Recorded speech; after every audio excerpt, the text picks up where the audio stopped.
ડભોઈ શહેરના નાંદોદી ભાગોળ બહાર ચોતરિયા પીર નજીક નર્મદા નિગમની કેનાલ પાસે ગટરના પાણીના નિકાલ માટે સાયફન બનાવવાની કામગીરી શરૂ થતા ધર્મપુરી ગામના ખેડૂતોને ગ્રામજનો એકત્રિત થઈ વિરોધ નોંધાવ્યો હતો।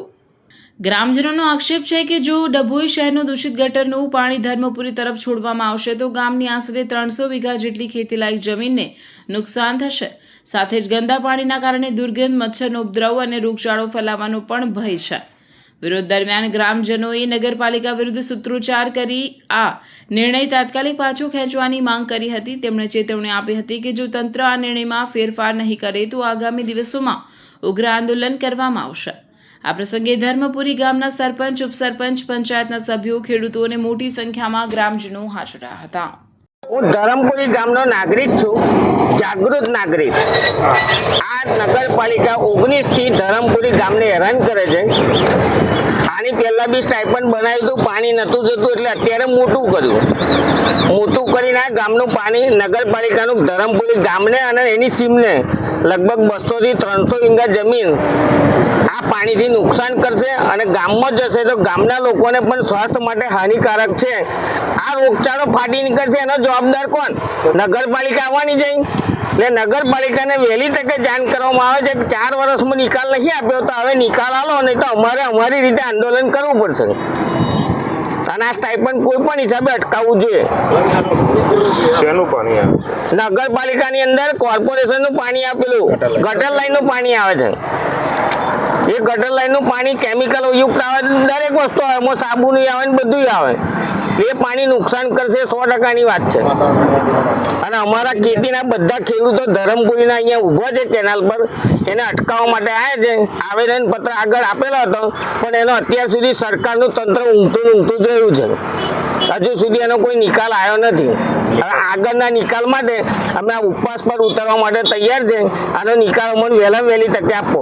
ડભોઈ નગરપાલિકા ગંદુ પાણી ગટરનું ધરમપુરી ગામ તરફ વાળી રહ્યા છે। અત્યારે સાયફનો બની ગયા છે। જો એ ગંદુ પાણી ગામમાં જશે તો રોગચાળો ફાટી નીકળશે અને જો એ પાણી બંધ નહીં કરે તો અમે આંદોલન કરીશું। સાયફન બધા તોડીને ફાડી નાખીશું, બધું નુકસાન કરી નાખીશું અને પૂર બંધ કરી દઈશું। બધી તૈયારી હાથે અમે આવ્યા છે। અત્યારે કેનાલ પર જ ઊભા છે અને જો અત્યારે 2 હાથ જોડીને તમને પ્રાર્થના કરી છે કે પાણી બંધ કરી દો। જો નહીં કરો તો અમે અમારી રીતે 2 હાથ છોડીને અમે ખુલ્લું આંદોલન કરવા તૈયારી છે અમારી। ધર્મપુરી ગામને જે ડભોઈ નગરપાલિકા તરફથી નીકળતું ગંદુ પાણી 2019ના અંદર અરજી કરી અને બંધ કરેલું હતું, જે અત્યારે નવેસરથી નવું બાંધકામ કરી અને સાયપન બનાવી અને ધરમપુરી ગામને હેરાન કરવાના માટે આ ધંધા કરી રહ્યા છે। ખરેખર પાણી આથમ ન ઉતરે એની જગ્યાએ ધરમપુરી ગામ તરફ કાઢે છે સાયપન બનાવીને। તો સાયપન કેનાલની બંને બાજુ ગટરો બનાવેલી છે, જે એક સાઈડે સાયપન બનાવેલી છે, બીજી સાઈડે સાયપન નથી બનાવેલી, જેથી પાણી બધું ધરમપુરી ગામ સુધી પહોંચે છે। અમારી લગભગ 200-300 એકર જમીન ખરાબ થાય છે અને ગટરનું પાણી એટલે કેમિકલવાળું પાણી આવે, ગંદકીવાળું પાણી આવે એટલે ખેડૂતો પાકમાં બહુ નુકસાન થાય છે।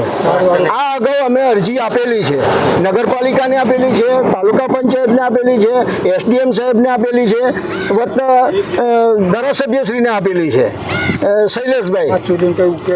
આજ સુધી અત્યાર સુધી બંધ હતું પાણી, પણ અત્યારે હવે ચાલુ કર્યું છે પાછું સાયપન બનાવીને ધરમપુરી ગામને એક હેરાન કરવાનો આ નિર્ણય છે આ લોકોનો અને આ બનાવી રહ્યા છે। અત્યારે કામ ચાલુ છે અને નહીં માને તો અમે ગાંધીજી માર્ગે આંદોલન કરીશું। અમે ખેડૂતો છે, અમારી 300 થી 400 એકર જમીન ખરાબ થાય છે, વત્તા કૂવાના પાણી હોય ખરાબ થાય છે આ પાણીથી।